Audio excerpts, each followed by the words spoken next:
Sobrang araw ngayon ah.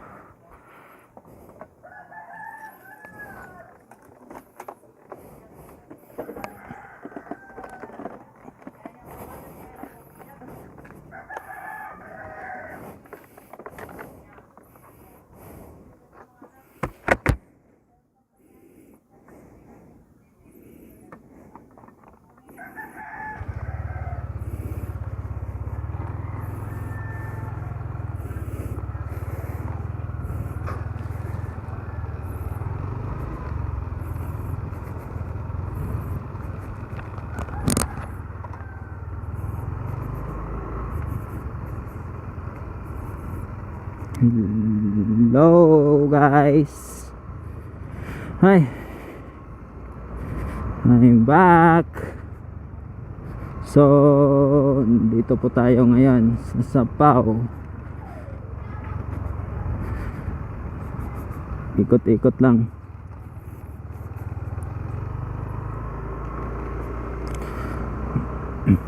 So, what we are going to do this afternoon, I'll just simply give you a quick review based on my own experience in this bike. Okay, I'll give my own perception about this bike for almost 1 year of riding in this bike. I will give you a review. So if you're planning to buy an AEROX, if you're planning to buy this kind of motorcycle, please consider all the things that I'm going to say right now. So let's start with the things that need to be improved in this bike. The first thing that Yamaha should improve or should upgrade or should change in this bike is the suspension. Yamaha should change the suspension of this bike because it's very stiff or very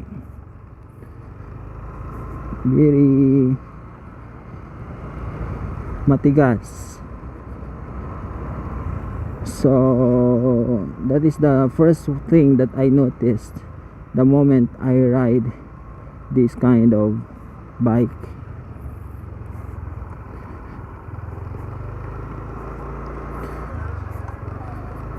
Another one that Yamaha should improve or should upgrade in this bike is the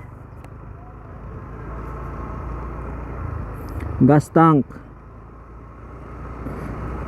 because the fuel capacity of this gas tank is very not that kind of the fuel capacity of this bike is not an ideal for touring because it has only the capacity or the fuel capacity can only cope up for about 4 liters up, 4 liters 0.6 I guess.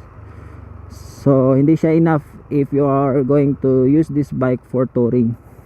So another one, so I suggest that Yamaha should change also the fuel capacity. I think they should make it until 7 liters fuel capacity. So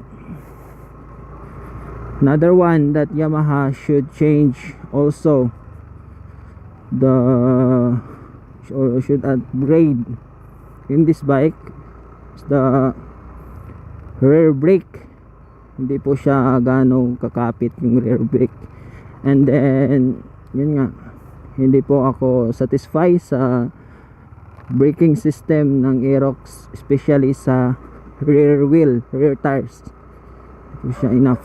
So yun, I think that's all that needs to be improved in this bike if you are planning to buy if you are planning to buy this bike, well, you have to notice also those things. You have to accept it if you really love this bike, as what I did, diba? So dyan po tayo nakatira. Ikot-ikot lang po tayo. We're just roaming around in this beautiful place, Santa Monica. So those are the things that you need to take note if you are planning to buy this kind of bike. So tatlo lang po. And for me, so if you're going to ask me, so my impression riding this one is, if you're going to ask me what is my impression, well, overall it's very good. It's very good. I like this bike. I like the looks, the power. Shit, amazing. I love them all. I love it. Despite of all the flaws that you have heard a while ago from me, still I really love this bike. I hope you will do also. Despite of those things that I've mentioned, you still love this bike. Okay guys, so why I choose this kind of bike? This kind of bike, it was the first model of AEROX. The moment I saw this bike on the advertised, I was really amazed because of the design and then the specs. So I decided, I put it in my mind that I will going to get this bike, and my dream came true. So that is why I'm riding this bike for almost 1 year from now, right now. So if you are planning to buy a motorcycle, please consider this bike guys, para marami na tayo. So I think that's all. I'm gonna end my moto vlog here. So very short ride lang, kasi yung vlog ko kasi nakadepende sa lugar, diba? Ikot-ikot lang tayo dito eh. Ikot-ikot lang, hindi naman tayo nagmamadali.